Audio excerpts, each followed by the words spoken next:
네, 저도 봐도 우리 김종철 목사님께서 어제 애써서 영상 편집하신 저도 처음 봤습니다. 네, 제가 젊었었네요. 보니까 몰랐어요. 저는 계속 똑같은 줄 알았는데 지금 보니까 지금이 늙은 거네요. 그러니까 죄송합니다 어르신들께. 예, 오늘 제가 이 핀란드 교회에서 마지막일 뿐 아니라 우리 교회가 이제 내년이면 사실 14주년인데 만 거의 뭐 13년, 14년 정도 됐는데 물론 다 하나님의 교회지만 렌트한 교회를 이제 마감하고 하나님이 주시는 에람트로 다음 주부터 들어가기 때문에 아주 중요한, 어떻게 보면 우리 교회에서는 새로운 역사를 쓰기 위한 중요한 기로에 이제 서 있는 그런 시점입니다.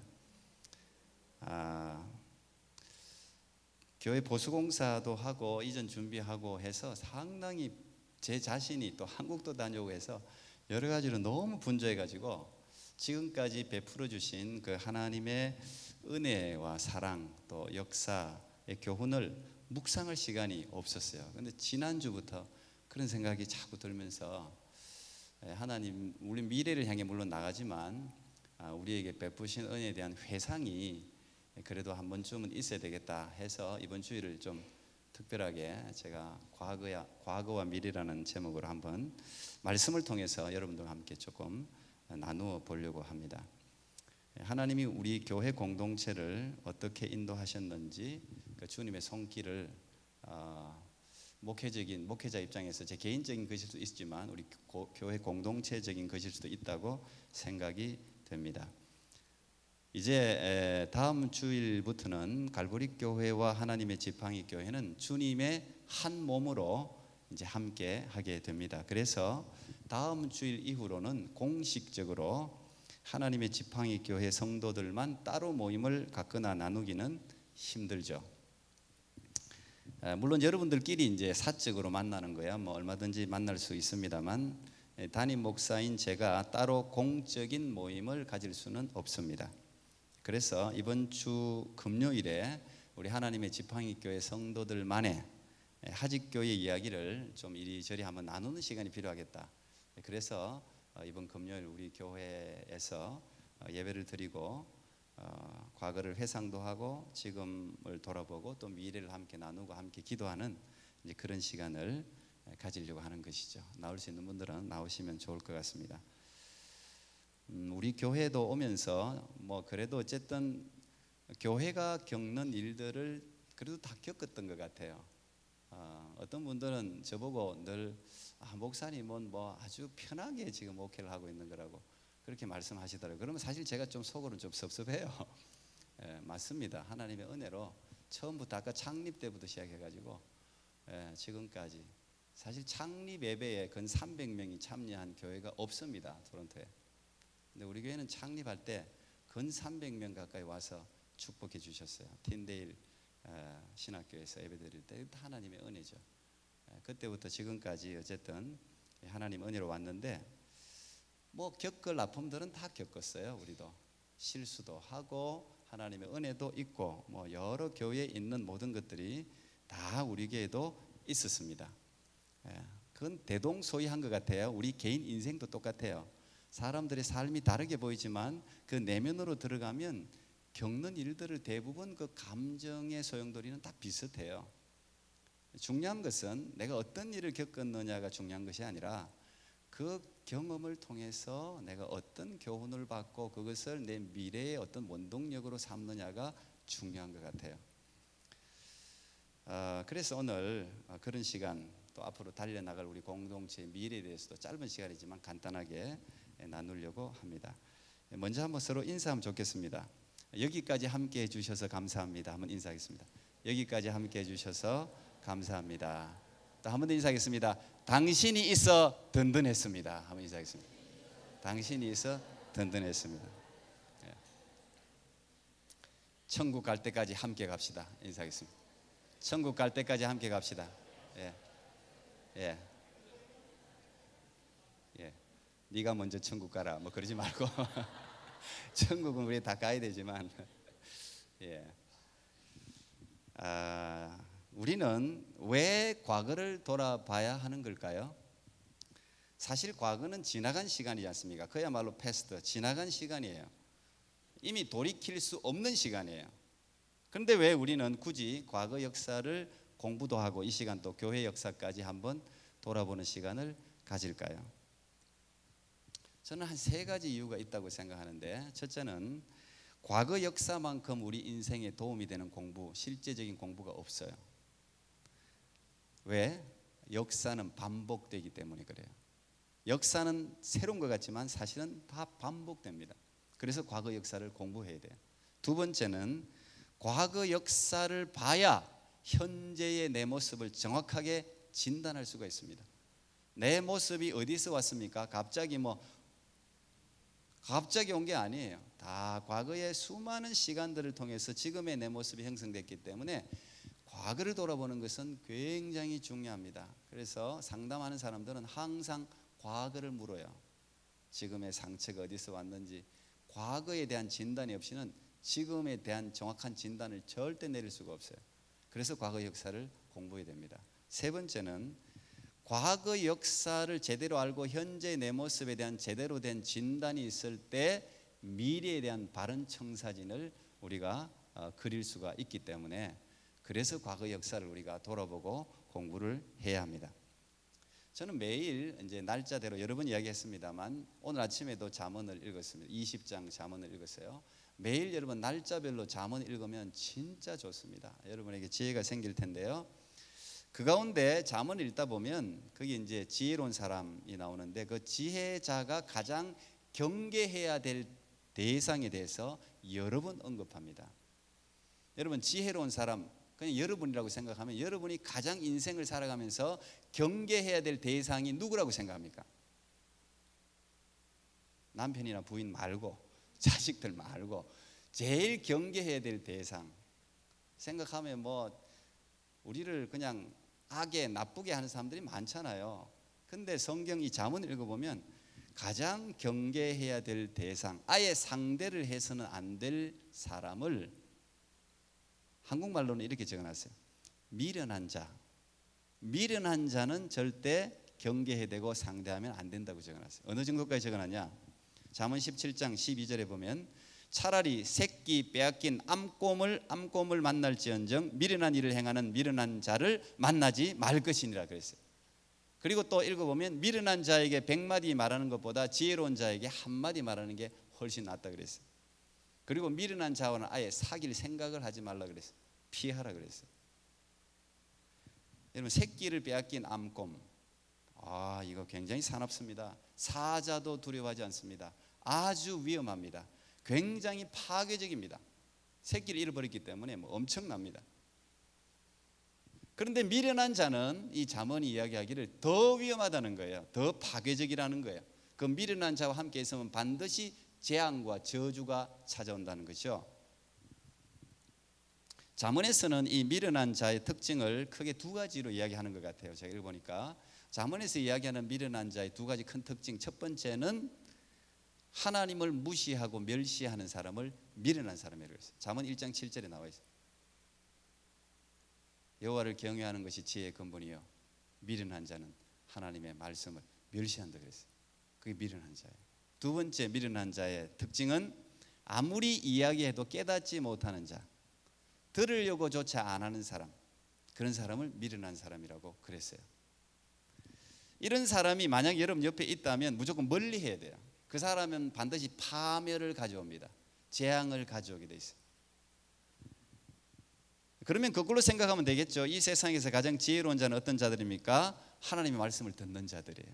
그리고 잘 다른 사람의 말에 귀를 기울이고 그 말씀을 듣고 깨닫는 사람, 그리고 자기의 삶에 반영하는 사람, 그 사람이 지혜로운 사람이에요. 우리 중고등학생들도 다 지혜로운 사람 되길 축복합니다. 어른들 말을 잘 들어야 돼요. 잘 깨달아야 돼요. 지혜로운 사람. 오늘 본문이 바로 이런 지혜를 주기 위한 사도 바울의 절절한 권면입니다. 바울은 이스라엘의 과거를 지금 간단히 기록하고 있습니다. 아주 짧은 구절인데요, 최소한 1500년의 역사가 그 안에 10절에 녹아져 있어요. 이것이 과거 역사를 알아야 하는 굉장히 중요한 이유인데요. 1절에서 바울은 형제들아 나는 너희가 알지 못하기를 원하지 않는다. 다시 말하면 무슨 말이에요? 너희 조상의 과거 역사를 너희는 반드시 알아야 된다는 이야기예요. 반드시 알아야 된다. 왜 그럴까요? 형제들아, 과거 조상들이 나아갔던 목적이나 우리가 지금 나아가고 있는 목적지가 똑같아요. 그래서 한 몸 한 형제, 믿음의 공동체이기 때문에 우리는 과거 믿음의 선배들의 역사를 반드시 참조해야 되는 것이죠. 그래서 3000년 전 믿음의 조상들의 역사일지라도 지금 2019년을 살아가는 오늘에게도 우리에게도 교훈을 주는 것입니다. 그걸 깨달아야 돼요. 그들이 보니까 1절에 그들이 구름 아래에 있었어요. 구름 아래에 있었다는 이야기는 무슨 이야기입니까? 광야 생활을 이야기하죠. 밤에는 불기둥, 낮에는 구름 기둥으로 하나님이 그들을 인도했다는 이야기예요. 다시 말하면 하나님의 확실한 보호 아래서 인도함을 받은 우리의 조상이었다는 것을 강조하고 있습니다. 바다 가운데로 지났다는 것은 홍해 사건을 이야기하겠죠. 그들이 앞에는 바다, 뒤에는 바로 군사들이 쳐들어올 때 하나님이 바다 길을 여셨어요. 그리고 그 바다를 마른 땅같이 그들 200만 300만이 다 건너갔습니다. 이건 무슨 말입니까? 인간이 할 수 없는 초월적인 기적과 은혜로 너희들을 구원했다는 이야기예요. 과거나 지금이나 똑같아요. 우리도 하나님의 초월적인 기적과 은혜가 아니면 구원받을 수 없는 거예요. 그렇게 구원했다는 거예요. 그 말은 너희들은 내게 속한 belong to me, 내게 속한 하나님의 백성이라는 정체성을 지금 이야기해 주는 거예요.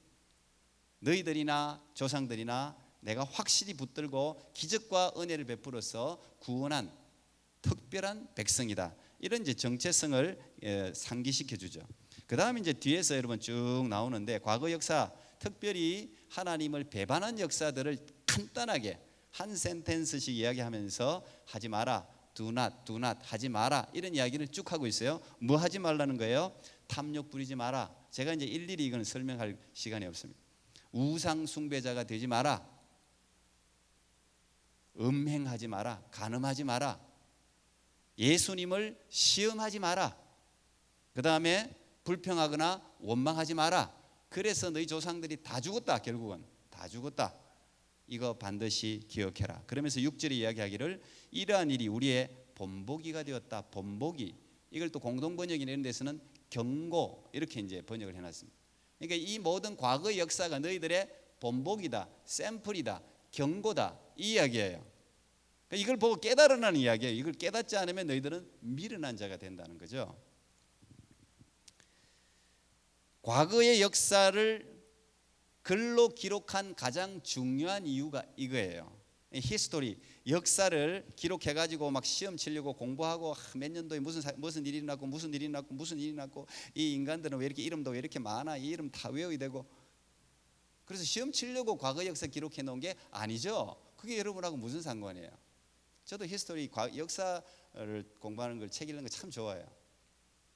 근데 그건 아까 말씀드린 것처럼 역사는 반복되기 때문에 역사의 현재와 미래에 대한 팁이 다 들어가 있어요. 사실은 과거가 글로 기록된 가장 중요한 이유는 여러분의 현재와 미래와 직접적인 연관이 있어요. 그래서 그걸 본보기로 삼으면 여러분의 삶이 완전히 달라져요. 아주 중요한 거죠. 국가도 마찬가지예요. 국가도 사실 국가에 가는 길이 비슷합니다. 나라마다 비슷해요. 근데 국가의 여러 다른 나라의 역사를 통해서 자기 나라의 현재의 상황을 인식해야 되죠. 그게 과거 역사를 공부하는 이유인 것입니다. 우리 교회 13년 역사도 이렇게 여러분 마음판에 한번 새겨봤으면 좋겠습니다. 그 목회 맨 앞에 서 있는 담임 목사로서 제가 오늘 다 말할 수는 없어요. 몇 가지 제가 깨달은 걸 좀 나누려고 해요. 첫째는 우리 교회도 똑같았습니다. 우리 교회도 큰 어려움이 두 번 있었습니다. 교회의 분쟁과 아픔도 하나님이 허락하셨다는 사실이에요. 인간이 모인 공동체이기 때문에 어쩔 수 없는 일입니다. 중요한 것은 그때 어떻게 행하느냐가 중요한 것 같아요. 교회도 싸울 수 있고 분쟁할 수 있고 분열될 수 있고 뭐 얼마든지 그런 일이 일어날 수 있습니다. 그게 잘못된 건 아니에요. 그게 뭐 있어서는 안 될 일이 아니에요. 왜? 죄인인 공동체, 사람들이 모인 공동체이기 때문에. 근데 그런 일이 일어났을 때 목사는 목사대로, 성도는 성도대로의 자신의 삶의 방향을 결정하는 게 굉장히 중요합니다. 우리 교회 두 번 큰일이 있었는데 많은 성도들이 그때 교회를 떠났습니다. 저는 그분들을 탓하고 싶은 마음이 정말 지금도 추호도 없습니다. 그분들도 그분들 나름대로 자신의 역할들을 잘 우리 교회에서 감당해 주셨어요. 그래 앞으로도 저는 절대 겪고 싶지 않지만 앞으로도 그런 일이 일어나지 않는다는 보장은 없어요.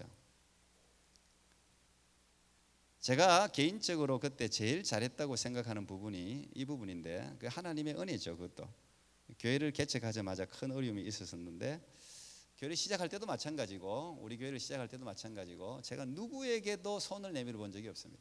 제 아픔을 하소연해 본 적이 없습니다. 내가 이런 상황이 있어요. 교회가 지금 이것 때문에 내가 오해를 받고 있어요. 이런 일이 있어요. 누구에게도 이야기하지 않았습니다. 우리 교회를 시작할 때도 우리 교회 시작하니까 누구 좀 도와주세요. 아무에게도, 여기 오신 누구에게도 제가 말하지 않았습니다. 말한 적이 없습니다. 그냥 정말 마음에 억울함이 있고 정말 답답하고 진짜 안타깝고, 제 개인적으로는 정말 자존심 상하고 목회적인 자존감이 그냥 확 떨어지더라고요. 너무 속상해가지고.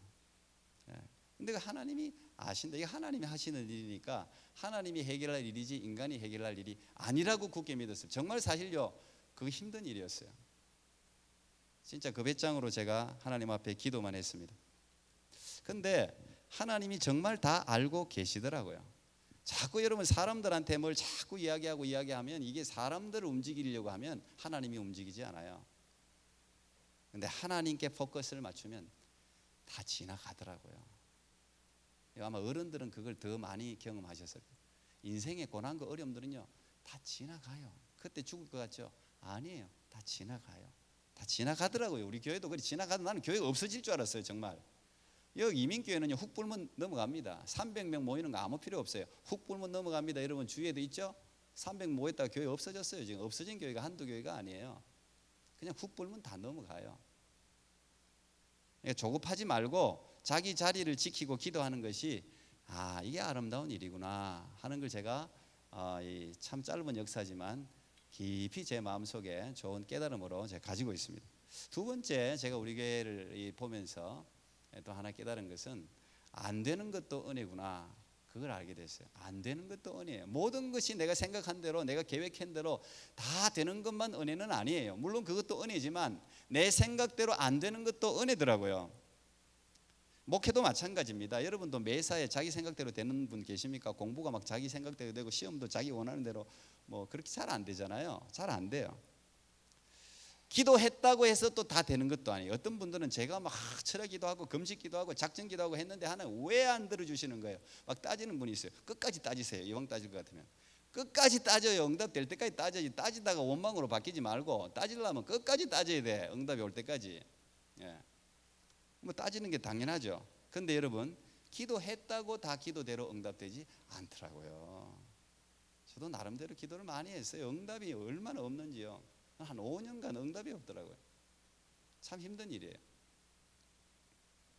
근데 기도했다면 응답을 기대하지 말고 하나님을 믿어야 돼요. 내가 기도했다면 하나님을 믿어야 돼요.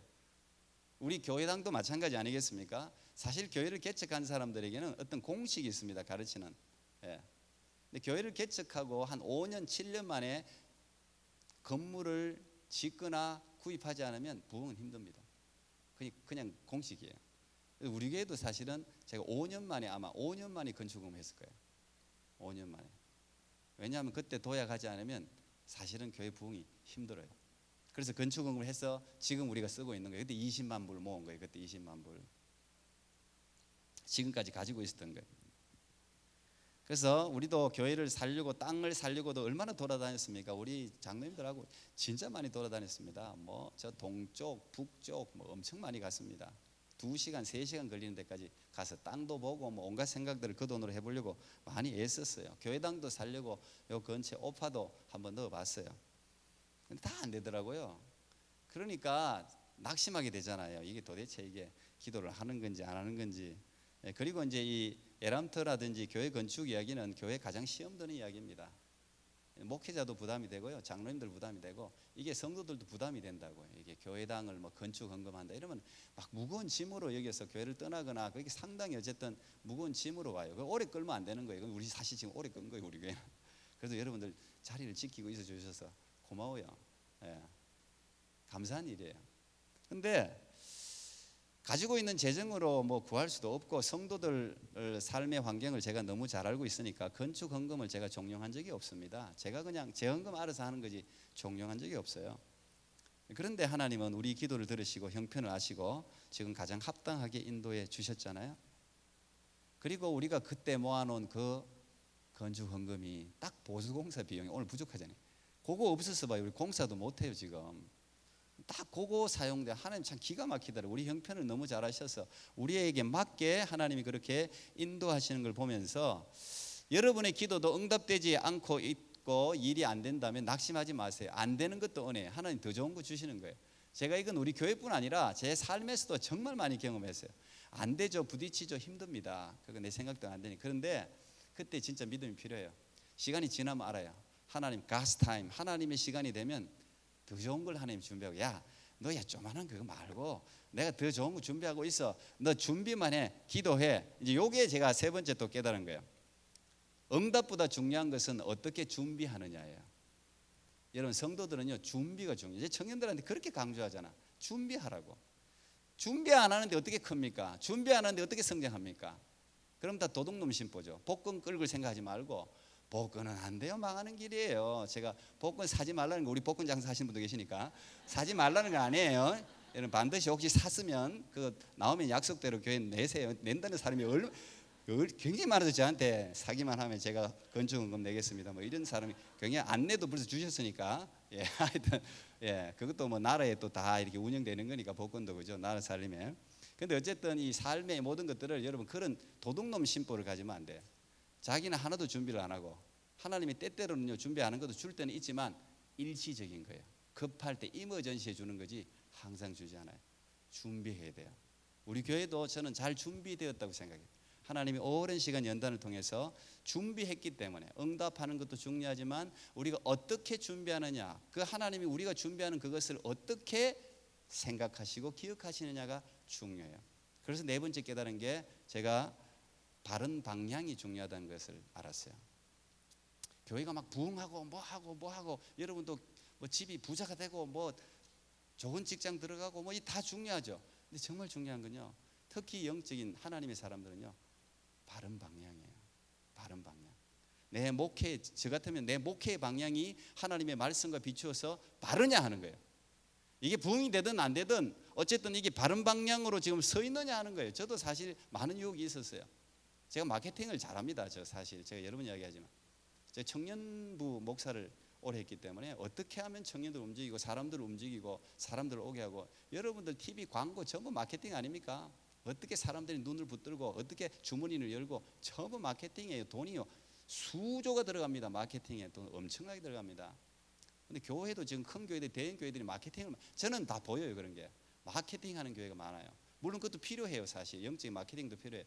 근데 제가 지금까지 그런 걸 많이 억눌렀어요. 하나님 그렇게 해서 교회 숫자 늘어나는 거 원치 않습니다. 하나님 말씀대로, 비록 더디지만 하나님 말씀대로 서 있을 때 그때 건강한 부흥도 보고 싶습니다. 제가 그런 기도를 참 많이 했어요. 그래서 우리 교회 개척부터 퓨리티, 유니티 제가 얼마나 강조했습니까? 퓨리티 굉장히 중요해요. 교회는요 항상 거룩해야 돼요. 순결해야 돼요. 목사가요 거룩해야 돼요. 순결해야 돼요. 숨어있는 죄악이 있으면 목회자에게 거룩한 능력이 나타나지 않아요. 성도들도 마찬가지예요. 하나님은 다 아세요. 우리 속에 뭐가 숨어있는지 다 알아요. 그토록 가장할 수 있어 회칠한 무덤이 될 수는 있지만 거룩한 능력은 결코 나오지 않습니다. 그래서 자기 자신을 언제나 거룩하게 관리해야 돼요. 교회는 언제나 거룩해야 돼요. 순결해야 돼요.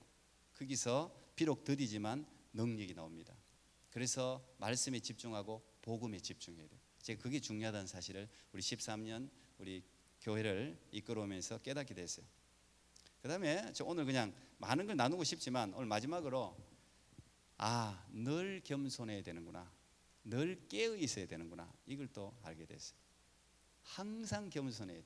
하나님은요 진짜 교만한 거 머리를 꾹꾹 눌러요. 근데 겸손하기가 여러분 쉬운 것 같죠? 쉽지 않습니다. 특별히 배운 사람, 가진 사람, 있는 사람, 잘난 사람, 잘생긴 사람 쉽지 않아요.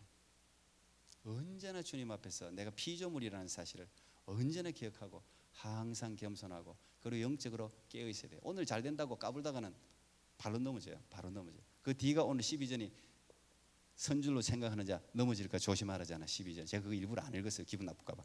안 읽어. 목사가 그런까지 배려가 지금 참 일부러 안 읽었어요. 내가 또 기분 나쁘잖아요. 오늘 여기까지만 하면 되지. 예. 그게 진짜 하나님 싫어해요. 고개를 드는 순간 그냥 쓰러져요. 여러분 그거 우리 교회 13년 제가 하면서 그래도 크게 오늘 한 5가지 정도 나눴는데 그 여러분의 삶에도 저는 적용될 것이라고 생각합니다. 그럼 우리 미래는 어떻게 결정되느냐? 미래는요 우리 게 아니에요. 미래는 하나님 거예요. 미래는 꿈이 결정해요. 비전이 결정해요. 미래는 현재 내 모습이 결국은 만들어가는 거예요. 미래는 우리가 준비하는 대로 미래가 펼쳐질 텐데 사도행전 2장 17절 보면 하나님이 말씀하시기를 말세 내가 내 영을 모든 육체에 부어주리니 너희의 자녀들은 예언할 것이요 너희의 젊은이들은 환상을 보고 너희의 늙은이들은 꿈을 꾸리라 그랬어요. 그런데 여기 하나님의 영이 임하면 자녀들, 청년들, 노인들에게 공통적인 게 뭐예요? 미래를 본다는 거예요. 이게 무슨 말이에요? 미래는 하나님께 속해 있다는 이야기예요.